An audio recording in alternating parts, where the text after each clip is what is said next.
ebe unu batara bụ obi a na-akpọ obi Ezeọfọ n'alọ obi Isigwu n'ụmụ Oshialọ ebe unu nọ n'obere oge na-adịghị anya Ezeọfọ ga-abata and ọ ga-amasị m na mgbe Ezeọfọ batara mgbe ọ na-abata na geeti na onye ọbụla ga-akwụrụ ọtọ ewee nabata Ezeọfọ anyị nabatasị Ezeọfọ anyị wee bụọ ọrụ anyị mmadụ ihe unu bịarụ ọ mepụtakwara ya ọrịrị na-abịa ka ya so ana m ekele onye ọ na-ekele awa PG na-ekele ichi ya ide n'afọ ndị Isigwu ndị na-anọchite anya ha as vice chairman ana m asị unu nnọọ n'Isigwu anyị ga-ekelekwazi unu ọfụma mgbe Ezeọfọ anyị batasịrị mana ọ ka m na-edi infọmeshọn na ọ bụrụ na Ezeọfọ na-abata ka ọsị enwego m idea na ọ na-abata so mgbe Ezeọfọ ga na-abata ozugbo onye ọbụla ga-akwụrụ ọtọ anyị ewere napụta ochie ebe a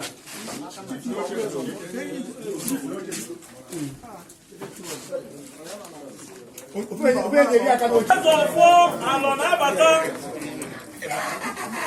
anyị na-anabata Ezeọfọ anyị na-anabata Ezeọfọ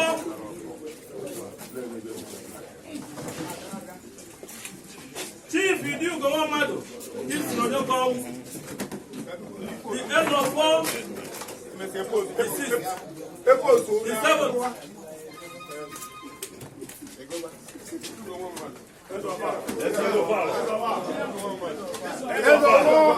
Ezeọfọ the 8th. The seventh. Okay, sorry. Ezeọfọ the 7th. Oh no, well.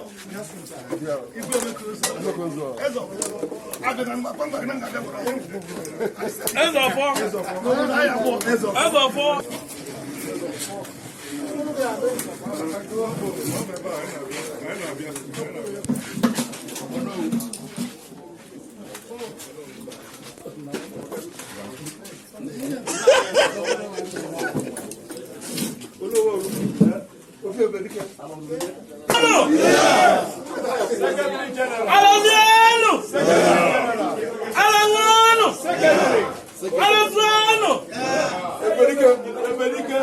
anyị na-ekele unu na-anabata unu n'obi Isigwu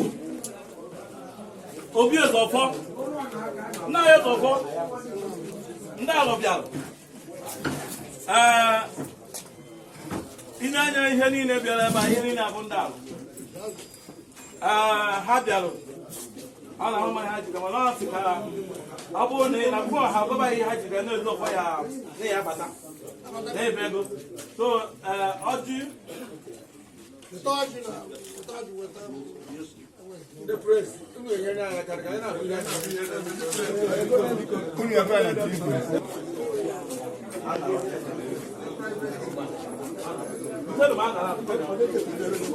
Tí wàá náà jí ká pàánà. nna Ezeọfọ nke a bụ ọjị ndị Isigwu wetara ụmụ iwe nabata ndị bịara be anyị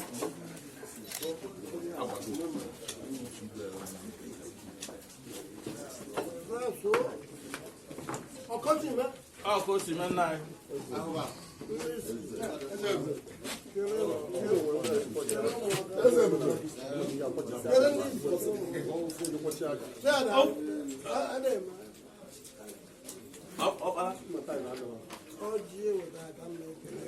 oke osi bụ Ezeọfọ si nkele unu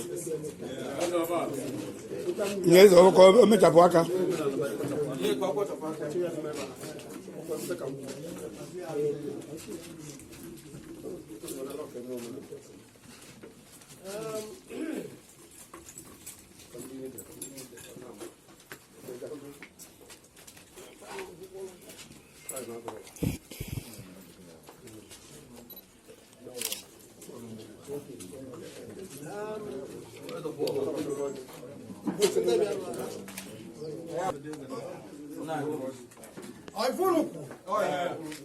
Aloquano! Yeah.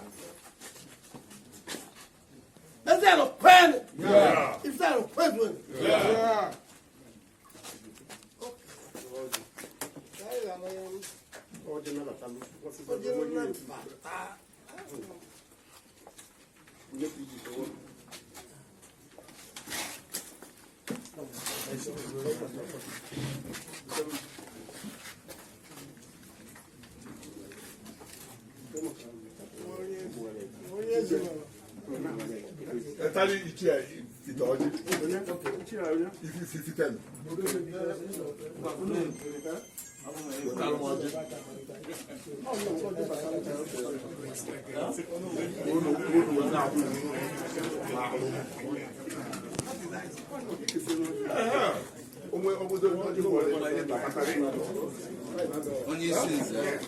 Gbalị Chineke okwu ego nwanyị na ike primi onye ezi omume onye hụrụ ịdị n'otu iwe ebe ga-alụ ọnọdụkwa n'ọnọdụ etu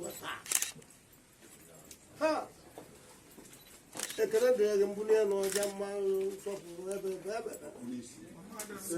afọ a Jizọs ọjị nke a nna anyị nke primi ka anyị taịtata ndụ nghọta ịtụrụ gị egwu mgbe niile na ị na-arụ ọrụ ga na-enye gị otu ọrịa nsọpụrụ n'ụwa afọ nke nna na nke ọba nke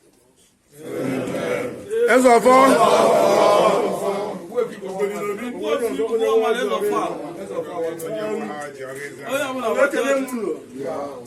ekele m ụlọ asị m na anyị ga-adị ebe Chineke mere ka anyị dị n'ugbo ego taa na-enweghị nsogbu na-enweghị isi ọnwụ na-enweghị afọ ọsa anyị adịrịgo gaba ihe ubi maka ya wee ebe ebe a asị Chineke mee ka ọ bụrụ ife ya agazi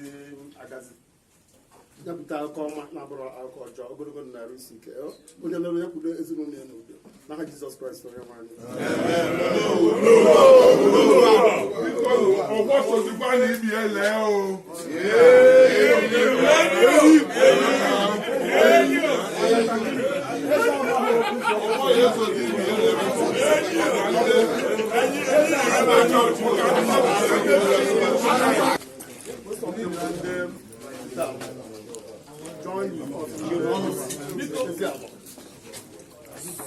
Ndị ifuru ebe a bụ ndị na-asọpụrụ kọnstitushọn abụ ndị rubere isi na kọnstitushọn abụ o wee bụ na ịma na fọ ihe na abụrụ na nsogbu na ndị amaka batara meka ịma abụ na ha enweghị igwe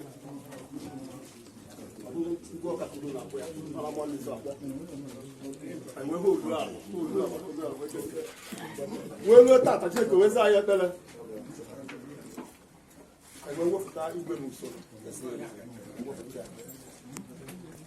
about 3 months ago that day I made protest ka je nzukọ wekwa ndị na-enye anyị igwe anyị nyere for 90 days ọ bụ na ha na-enyeghị anyị igwe anyị ewepụta n'ego wee gbagharịba gọọmenti ha bụ na anyị ewepụtago igwe the president area alọ etu o si wede na constitution 100 something representative ka ọ si wepụ ka anyị mechaa taa ọ dịgo president alọ niile ezi n'ikike nabatara ya tunolu ife ha chọrọ afọ ya bụ Chief Collins Chukwumesi ọzọ Ebube Chukwuzo nwa sisi ọkụ na banụ ọkpara ya na-eba ife na-eba so n'ife abịa n'ogbugoro na nsogbu dị n'akwụkwọ ka anyị na-aga ha bịaba nwere ọfọ bikos na ndị alọ anabataghị ya asị mgbe elect ihe ọkpọkọ gaba n'ihu taa asịghị n'ebe abụọ anyị agaba onye gozi anaghị obiezi adịbazi ebe ahụ ndị ichie niile ma nke ichite ma ndị ezi anyị zuru ezu ụfọdụ nke constitution ọgwụgwọ nke dubara DJ alụ na onye isi nze na ọzọ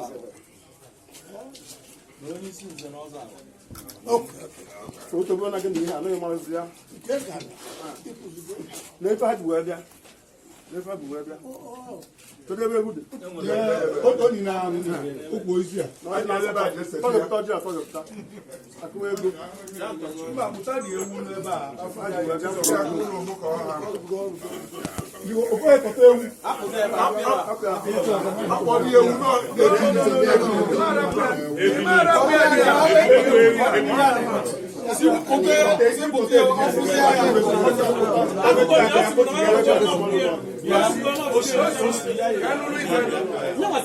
Don't worry yourself.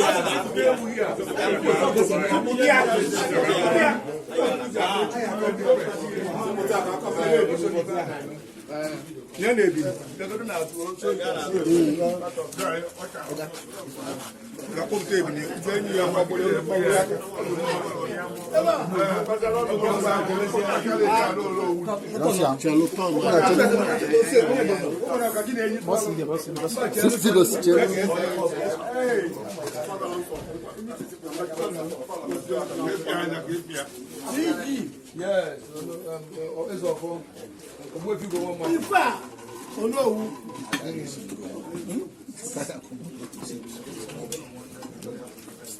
That's all for. I be a meeting, sir. We are between a man. Where do you go on one? I will be alone.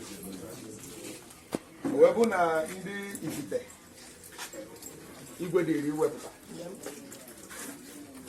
si na very need 90 days. In fact, na fa weta go onye ya bụ igwe 5 years ago. Maka na fa nwale na tata ụbọchị dị ka taa na tupu ya wepụta ya fọrọ. Nsibe ka anyị chelụ n'ụbọchị ọzọ ma sị mba na ọta ka ọ dị mere fa kpọrọ ya bịa bịa. Sibe oke. Wee tụba alụ mechaa screening.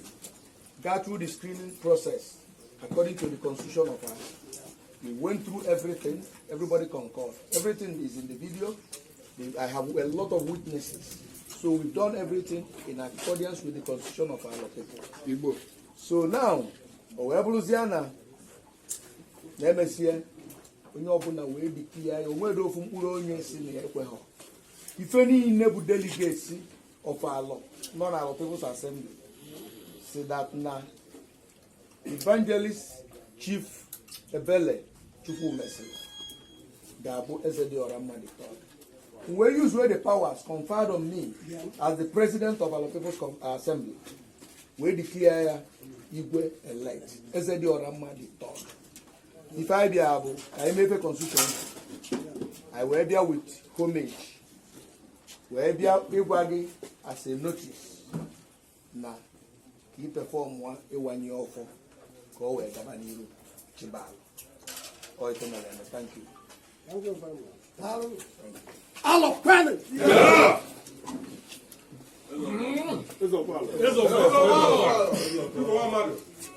Is there a plan? Yeah. If there a plan, yeah. You are put you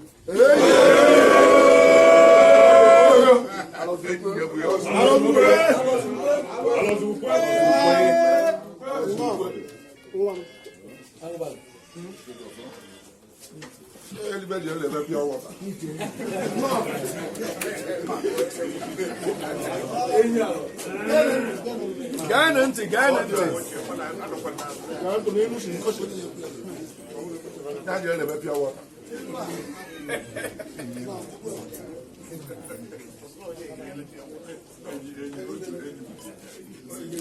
You can only cook them about the good.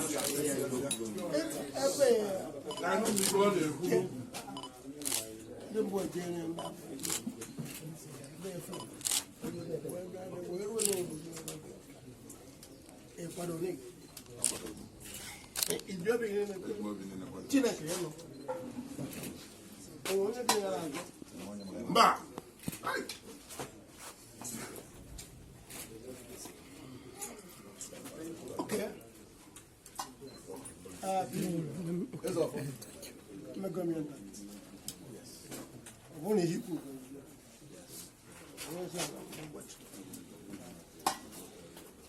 Yes. Did you have flower? How long have I moved?